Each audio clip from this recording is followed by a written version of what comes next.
Hello everyone, I am Nikhil Pandey. Welcome you all to my channel Dream शिक्षा.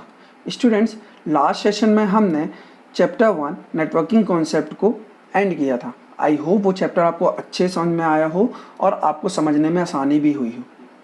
अगर अभी तक आपने चैप्टर 1 नहीं समझा है या वीडियोस नहीं देखे हैं तो आप मेरे चैनल की प्लेलिस्ट क्लास 8 कंप्यूटर पर जाकर देख सकते हैं. आज के सेशन में हम chapter 2 introduction to DBMS start करेंगे. सो गाइस, स्टार्ट करते हैं आज की class. So introduction to DBMS.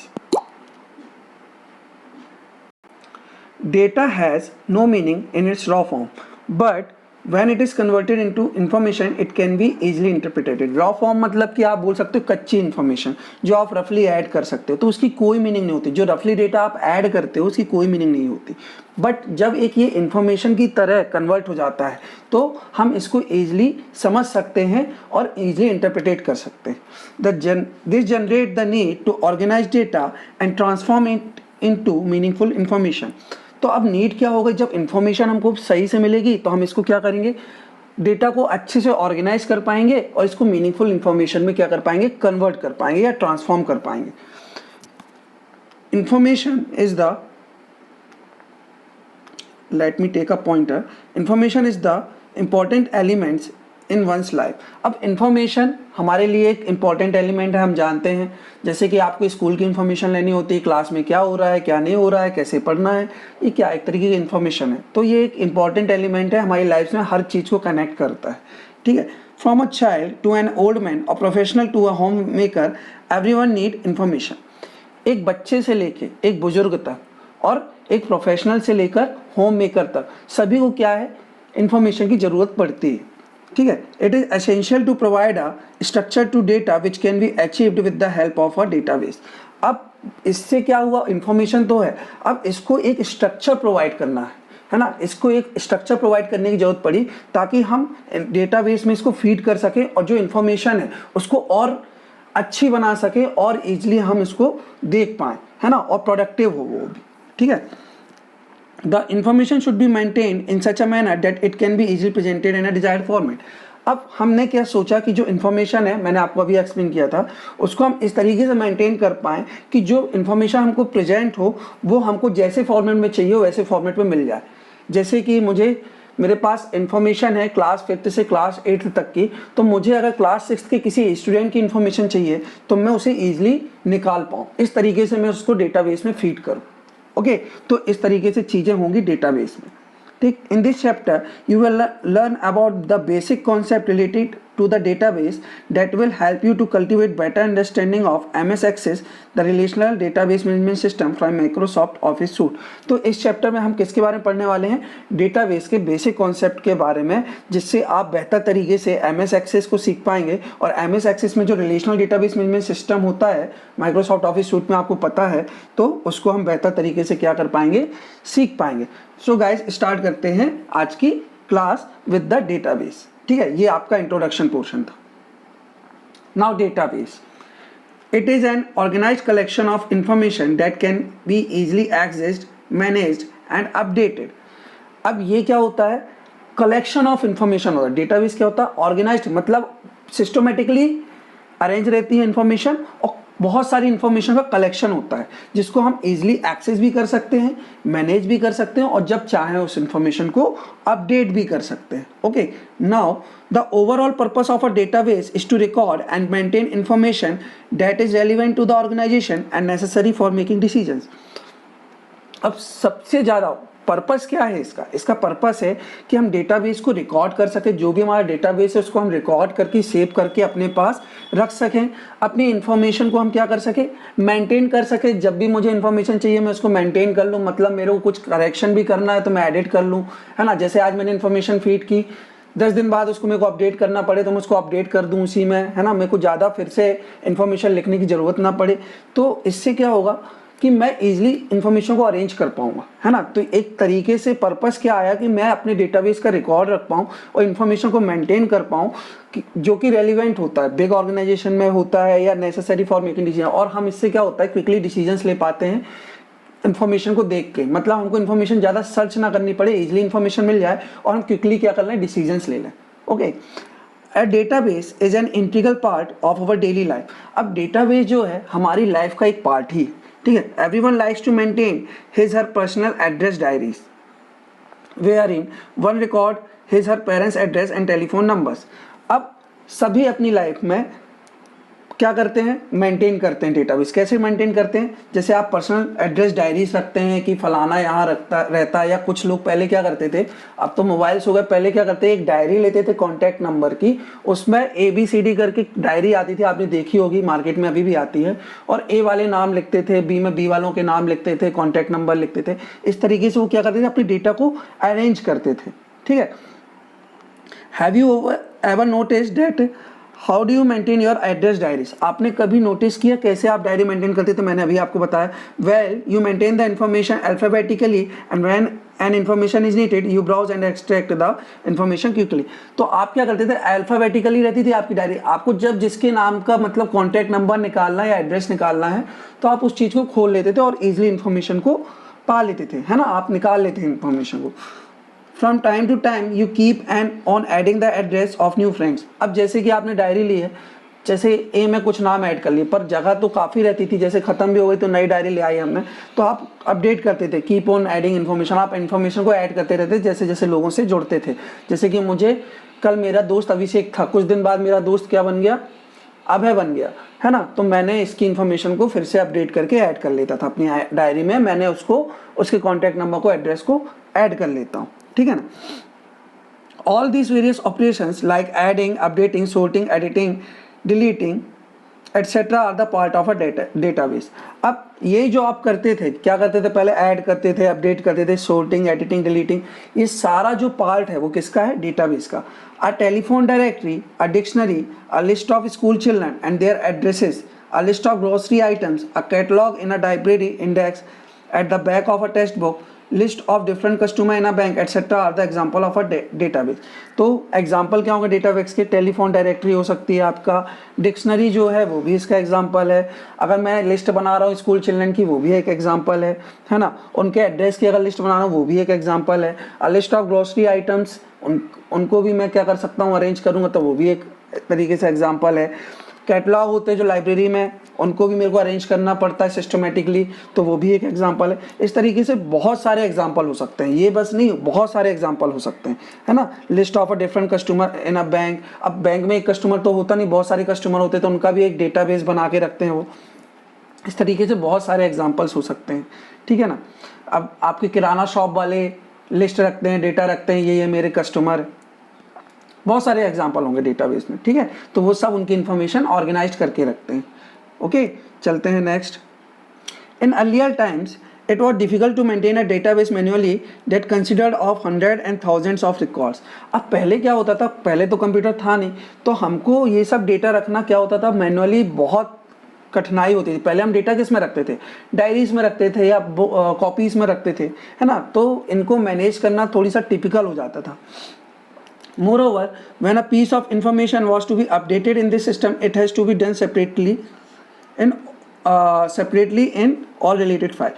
अब जैसे कि मैंने किसी का डेटा एक फाइल में रखा है, वहाँ पे अगर मेरा कुछ लिमिटेड पेजेस निकाल के रखे, मैंने सोचा था कि 10 पेज में इसका डेटा आ जाए, बट जब वो 10 पेज खत्म हो जाएंगे तो मुझे क्या पड़ेगी ज़रूरत कि मैं इसका डेटा फिर नई डायरी बनाऊँ, तो फिर से मुझे एक नई डायरी या कॉपी बनानी पड़ती थी उसका डेटा लिखने के लिए, तो मतलब फिर एक अलग इन्फॉर्मेशन अपडेट करूँ मैं अलग से, तो ये सब बड़ा टाइडियस होता था। ओके ना।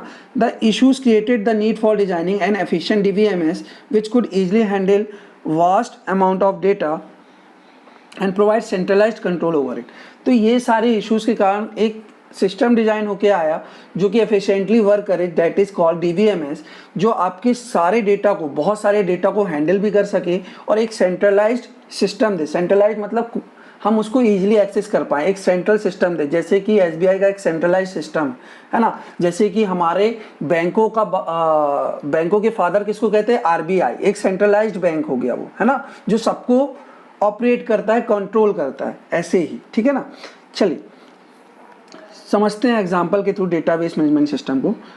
Example, let us take a small example of a railway reservation system.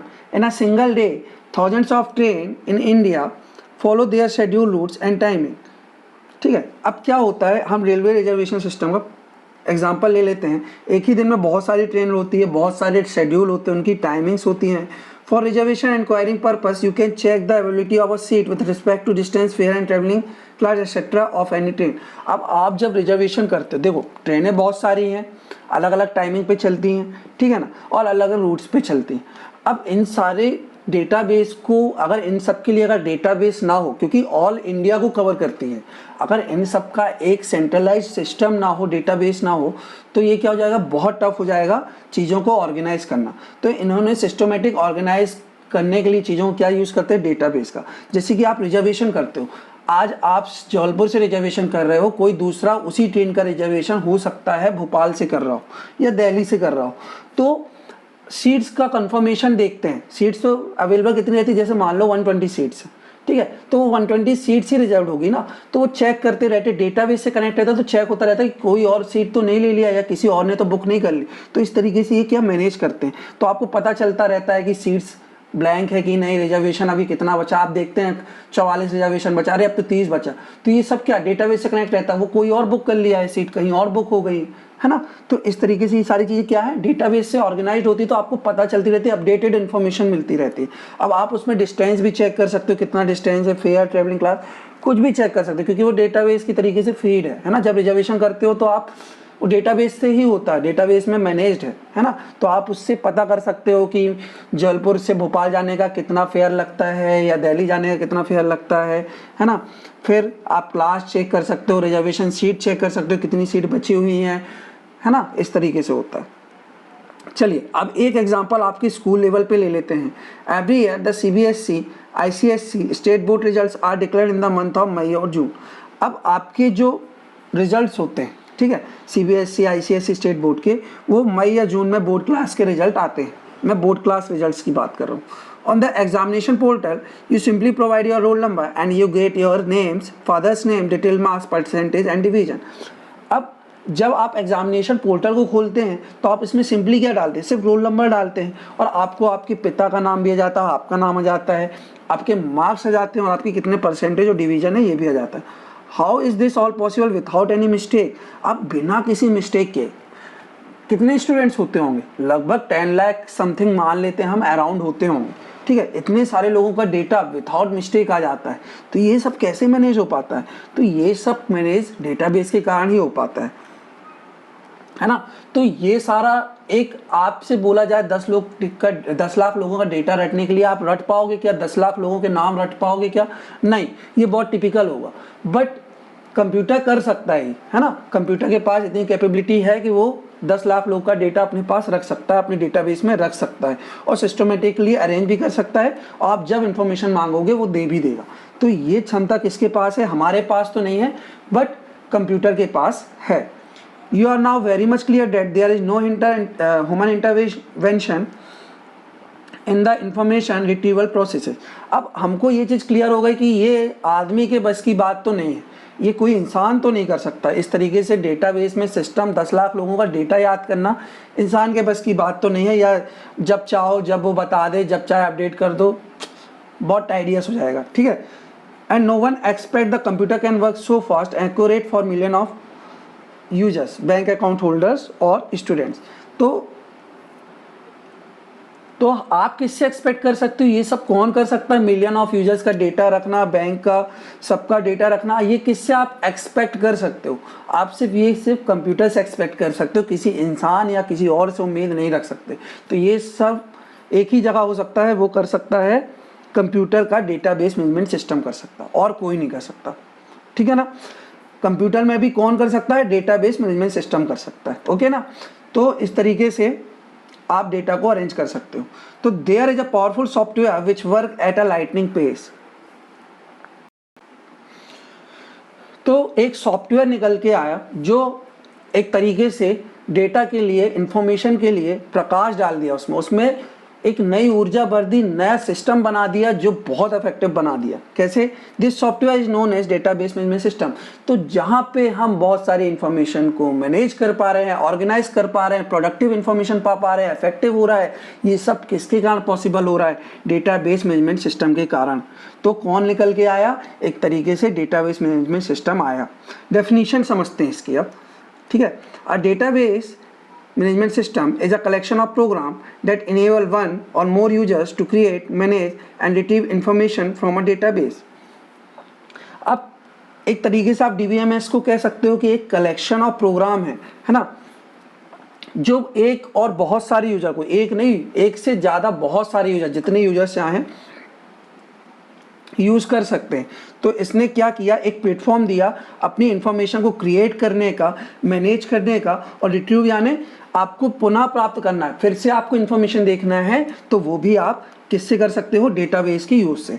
It acts as an interface between the user and the application program. अब ये एक इंटरफेस की तरीके से प्ले करने लगा, किसके बीच में? यूजर एंड एप्लीकेशन प्रोग्राम के बीच में, ठीक है। किसके बीच में? यूजर एंड एप्लीकेशन के प्रोग्राम के बीच में DBMS एक इंटरफेस की तरीके से काम करने लगा। चलिए, अब हमने डेफिनेशन भी समझ ली, हमने ये समझ लिया कि होता क्या है, क्या ज़रूरत पड़ी, है ना। एक तरीके से पहले डेटा हम कॉपी या उसमें ऑर्गेनाइज करते थे, बहुत टिपिकल होता था। तो हमने एक सिस्टम क्रिएट किया, एक सिस्टम आया नया, क्या आया? DBMS, जिसके कारण हम ऑर्गेनाइज वे में इंफॉर्मेशन रख पा रहे हैं। और DBMS क्या है? एक इंटरफेस की तरीके से काम करता है यूजर और एप्लीकेशन प्रोग्राम के बीच में। ओके, अब समझते हैं एडवांटेज, इसके फायदे क्या हुए, है ना। टू रिड्यूस डेटा रिपीटिशन, इससे क्या हुआ? डेटा रिपीटिशन में कमी आई, रिड्यूस हुआ, डेटा रिपीट नहीं हो पाया, है ना। अ DBMS help in controlling duplication of data. अब क्या होता था? बार बार डुप्लीकेट डेटा रखने से अच्छा है कि एक ही बार रखें, है ना। इससे कंफ्यूजन भी होता है और मेमोरी भी ज़्यादा खराब होती है हमारी, है ना। तो इसने क्या किया? डुप्लीकेशन ऑफ डेटा को कम कर दिया। The data is stored at one location and it is accessible to all the application program. अब जो डेटा है वो एक लोकेशन में स्टोर होने लगा और ये सारे एप्लीकेशन प्रोग्राम में एक्सेसिबल भी हो गया। एक्सेसिबल हो गया मतलब आप उसको ओपन कर सकते हो। Thus reducing both cost and space. इससे क्या हुई?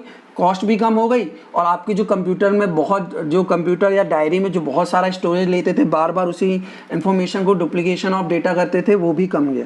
तो इससे क्या हो गया? स्पेस भी कम यूज़ होने लगी, है ना। जो फालतू स्पेस जाती थी वो भी कम गई। Integrity can be improved since the data is centralized, then it would be used by a number of users at a time. अब डेटा आपका क्या है? सेंट्रलाइज्ड है। डेटाबेस मैनेजमेंट सिस्टम आप यूज़ करते हो तो डेटा आपका क्या हो जाता है? सेंट्रलाइज्ड हो जाता है, ठीक है। मतलब एक जगह इंफॉर्मेशन पूरी हो जाती है। Then it would be used by a number of users at a time. तो अब ये सभी लोग यूज़ कर सकते हैं। जब मेरी इंफॉर्मेशन एक जगह से पूरी कनेक्टेड, एक सेंट्रल सिस्टम मुझे मिल गया, जैसे कि RBI एक सेंट्रल सिस्टम है सारे बैंकों का, तो सारे बैंकों को एक ही जगह से देख सकती, लुकआउट कर सकती कि बेहतर तरीके से परफॉर्म कर रहे हैं कि नहीं। इसी तरीके से क्या हो गया? मेरा डेटा एक जगह हो गया तो सारे यूजर्स को क्या हो गया? आसानी हो गई, वो एक ही टाइम पे यूज़ भी कर सकते हैं, है ना। जब चाहे अपनी इंफॉर्मेशन देख सकते हैं, यूज़ कर सकते हैं, जैसे कि रेलवे भी करता है। अब रेलवे में एक ही टाइम में बहुत सारे लोग रिजर्वेशन करवा रहे होते, बट उनके डेटाबेस जो है वो सेंट्रलाइज्ड है, एक जगह से सेंट्रलाइज्ड है, तो सभी एक टाइम पे यूज़ कर पा रहे हैं, ठीक है। Hence it improves integrity. इससे क्या हुआ? इंटीग्रिटी इम्प्रूव हुई। अब इंटीग्रिटी क्या होता है? क्वालिटी ऑफ बीइंग हॉनेस्ट, क्या बोल सकते हो? Quality of being honest. अब इससे क्या हुआ? एक तो हॉनेस्टली सिस्टम भी काम कर रहा है, मतलब आपको बिल्कुल एग्जैक्ट चीज़ मिल रही है, ईमानदारी से चीज़ें बताता है वो, है ना, और इफेक्टिव भी हो जाता है, ठीक है ना। चलिए चलते हैं next. Database can ensure data security. अब डेटाबेस से आपकी डेटा सिक्योरिटी बढ़ जाती। It provide security to sensitive data by performing check and giving selective access to users. अब क्या हो गया? इससे सिक्योरिटी बढ़ गई, डेटाबेस की सिक्योरिटी भी बढ़ गई। कैसे? कि आप उसको चेक कर सकते हो कि कोई यूज़ तो नहीं कर रहा है गलत तरीके से, तो एक तो चेक भी कर सकते हो, दूसरा आप उनको एक्सेस दे सकते हो कि आप इस डेटाबेस में इतना काम कर सकते हो जितनी आपकी ज़रूरत है। जैसे कि टिकट कलेक्टर जो होता है रेलवे में, वो ही टिकट काट सकता है ना, उसके डेटाबेस में उसको इतने राइट है कि आप टिकट रिजर्वेशन कर सकते हो। सबको एक्सेस नहीं है कि आप चले गए, आपने अपनी टिकट बना ली वहाँ, नहीं। टिकट कलेक्टर जो रेलवे स्टेशन में बैठे होते हैं वही आपकी टिकट बना के देते हैं, ठीक है। तो क्या हो गया, इससे एक तरीके से सेलेक्टिव यूजर्स को क्या मिल गया, एक्सेस, मतलब टिकट कलेक्टर ही टिकट काटेगा, है ना, जैसे कि बैंक का क्लर्क है, क्लर्क ही पैसे देगा तो उसको एक्सेस है, ठीक है। तो इस तरीके से क्या होगा, सिक्योरिटी बढ़ गई और कोई पैसे नहीं दे सकता, ठीक। Backup and recovery management, these are the procedures which are used in protecting a database against data loss or in case a disk crash occurs। अब बैकअप एंड रिकवरी से क्या हो जाता है, बैकअप से क्या होता है, जो आपको जो डेटा है, मान लो किसी एक्सीडेंटली कुछ तरीके से लॉस हो गया है ना, या डिस्क आपकी क्रैश हो गई, तो आप उसको बैकअप या रिकवरी में जाके फिर से ला सकते हैं उस डेटा को, है ना। तो आपका डेटा लॉस नहीं होगा, आपका बहुत ज़्यादा लॉस नहीं हो पाएगा, ठीक है। डेटा शॉर्टिंग, अब डेटा शॉर्टिंग तो आप समझते हैं, है ना, आपको मैंने एग्जांपल पहले भी समझाया था कि अमेज़ॉन जैसे हो गया आपका या फ्लिपकार्ट हो गया, वहाँ पे आप कोई प्रोडक्ट चूज़ करते हैं, है ना, जैसे कि आपको बुक्स लेनी है तो आप चूज़ कर लेते हो कभी कभी शॉर्टिंग में, मुझे मिनिमम प्राइस से मैक्सिमम प्राइस तक की बताइए, है ना। कोई गिफ्ट्स लेते हो आप, तो आपने क्या कर लिया, मुझे 100 से 1000 रुपये के बीच के प्रोडक्ट चाहिए, तो आप क्या कर देते हो, शॉर्टिंग लगा देते हो, ठीक है ना। तो इसी तरीके से आप यहाँ भी डेटा शॉर्टिंग कर सकते हो, जैसे कि मेरा डेटा 1 साल का है, आज से 1 साल पहले का डेटा है और मुझे सिर्फ इस साल के मई 2020 का डेटा चाहिए, तो मैं वहाँ पे डेटा शॉर्टिंग कर सकता हूँ, क्योंकि मुझे सिर्फ मई 2020 का डेटा देखना, मुझे बाकी डेटा से कोई मतलब नहीं, तो मेरे को उतना ही डेटा अपेयर होगा। तो इस तरीके से डेटा शॉर्टिंग भी बहुत ही ऑर्गेनाइज्ड वे में होती है। DBMS sort the data in a particular order which make it easy to handle। अब sorting करने से क्या होता है, चीज़ें और ईजी हो जाती है, जैसे कि मुझे आप स्टूडेंट्स हैं, मुझे देखना रहता है डेटा कितने स्टूडेंट्स मेरे 80% के ऊपर आ रहे हैं, 100 में से 80 मार्क्स से ऊपर ला रहे हैं, तो मैं डेटा शॉर्टिंग लगा सकता हूँ, है ना। तो इस तरीके से क्या होगा, मुझे ईजिली पता चल जाएगा कि कौन कौन 80 के ऊपर है ना, किस किस के 80 के ऊपर मार्क्स आए। अब मुझे हर किसी का डेटा देखने की जरूरत नहीं है, अगर मैंने उस पर शॉर्टिंग करी तो मुझे सिर्फ एक पर्टिकुलर स्टूडेंट का डेटा देखने की जरूरत पड़ेगी, मुझे सबका डेटा देखने की जरूरत नहीं है कि किसके काम आए हैं किसके नहीं आए हैं। तो मैं इजीली क्या कर पाऊंगा, डेटा को देख पाऊंगा, हैंडल कर पाऊंगा। Data retrieving, by using an efficient DBMS you can instantly retrieve any data from the database। अब आप जब भी चाहें, रिट्रीविंग का मतलब होता है जब भी चाहें आप उस डेटा को फिर से देख सकें, है ना। तो आप जब भी चाहते हैं आप उस डेटा को अपने डेटाबेस में देख सकते हैं, कभी भी खोल सकते हैं, कभी भी काम कर सकते हैं। Let us take an example of a bank. अब इसको एक एग्जांपल के थ्रू समझते हैं, एक बैंक का ही एग्जांपल ले लेते हैं। Whenever you use your debit card at an ATM, it provides the detail of your account within a second। जब आप बैंक में डेबिट कार्ड यानी आप एक ATM कार्ड का यूज़ करते हो ATM मशीन में, तो ये क्या करता है, आपके अकाउंट की डिटेल बता देता है। 1 सेकेंड लेता, 2 सेकेंड लेता, मतलब आप जाके ATM में कभी भी अपनी इंफॉर्मेशन देख सकते हो, अपने ATM के थ्रू या पैसे निकलवा सकते हो। Hence a DBMS not only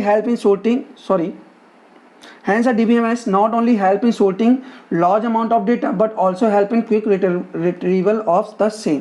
अब ATM को ऐसा तो नहीं आपने एक बार यूज़ किया तो दोबारा वो यूज़ ही नहीं होता, एक बार आप पैसे निकलवाने गए तो दोबारा वो पैसे निकालेगा ही नहीं, है ना, एक बार यूज़ हो गया तो काम खत्म। नहीं, आपका डेबिट कार्ड 4 से 5 साल या 10 साल के लिए बैंक बनाता है, उतने साल का एक्सेस देता है, फिर आपको अपडेट कराना पड़ता है, ठीक है। तो उस बीच में आप जितने बार चाहें आप अपने ATM को यूज़ करेंगे, जितने बार आप जाएंगे वो आपको सेम इन्फॉर्मेशन जब भी चाहेंगे मिलेगी, ठीक है। तो आप क्या कर पा रहे हैं, बार बार अपनी इन्फॉर्मेशन को गेन कर पा रहे हैं, रिट्रीव कर पा रहे हैं, है ना। तो आप जब चाहे पैसा निकाल पा रहे हैं। तो ये सब किसके कारण पॉसिबल हुआ, डेटाबेस के कारण। तो ये बहुत सारी इंफॉर्मेशन को तो स्टोर करता ही है ना, इसमें तो हेल्प करता ही, बट आप जब चाहें उस इंफॉर्मेशन को देख सकते हैं, अपडेट कर सकते हैं, मतलब ये सारी चीज़ें भी देता है, ठीक है। तो इस तरीके से इंफॉर्मेशन अरेंज करना इजी हो जाता है। सो गाइस, आज हमने समझा डेटाबेस होता क्या है और डेटाबेस के एडवांटेज क्या होते हैं। एक बार शॉर्ट में रिवाइज कर लेते हैं डेफिनेशन को और एडवांटेज को, ठीक है। तो डेटाबेस क्या होता है, is a collection of program होता है दैट इनेबल वन और more users to create, manage and retrieve information from a database. तो जो इनेबल करता है किसको, एक या और उससे ज़्यादा यूजर्स को, कि वो अपने इन्फॉर्मेशन को क्रिएट कर पाएँ, मैनेज कर पाएँ, रिट्रीव जब भी चाहें उसको फिर से देख पाएँ या फिर से यूज़ कर पाएँ। किसके कारण ये पॉसिबल हो पाता है, डेटाबेस के कारण। तो एक तरीके से हम समझ सकते हैं कि डेटाबेस एक तरीके से इंटरफेस है यूजर और एप्लीकेशन प्रोग्राम के बीच में। अब एडवांटेज क्या होते हैं, इससे जो डेटा रिपीट होता है बार बार, डुप्लीकेशन ऑफ डेटा होता है वो कम जाता है। फिर इससे इंटीग्रिटी भी इंप्रूव हो जाती है, क्या होनेस्टली कंप्यूटर जो है, डेटाबेस जो है वो होनेस्टली वर्क करता है, तो आपको प्रॉब्लम नहीं होती है। जो डेटा कॉमन टू ऑल होता है, मतलब सेंट्रलाइज सिस्टम होता है, कनेक्टेड होता है सबको, तो कुछ भी फेक नहीं होता इसमें। Database can be ensure data security, इससे डेटा सिक्योरिटी भी बढ़ जाती है। कुछ राइट्स दिए जाते हैं, कुछ राइट्स नहीं दिए जाते, तो इससे क्या हो जाती है, डेटा सिक्योरिटी बढ़ जाती है। और बैकअप एंड रिकवरी मैनेजमेंट भी होता है। अगर मान लो आपका एक्सीडेंटली डेटा लॉस हो जाता है तो आप उसको बैकअप भी कर सकते हो, रिकवर भी कर सकते हो। डेटा सोर्टिंग कर सकते हो आप। डेटा सोर्टिंग कैसे कर सकते हो कि आपको मान लो कि एक साल में मई की बस इंफॉर्मेशन चाहिए, तो आप उतनी इंफॉर्मेशन को बस देख सकते हो। तो मतलब एक अफेक्टिव प्लेटफॉर्म हो जाता है, आप इजिली सोर्टिंग कर सकते हो, ठीक है। फिर डेटा रिट्रीविंग, आप जब चाहे डेटा अपनी इंफॉर्मेशन को प्राप्त कर सकते हो, फिर से देख सकते हो, फिर से उसमें कुछ चेंजेस करना चाहते हो कर सकते हो, तो आप बार बार डेटा को रिट्रीव भी कर सकते हो, ठीक है। तो ये आज हमने डेटाबेस की डेफिनेशन समझी और डेटाबेस के एडवांटेज समझे।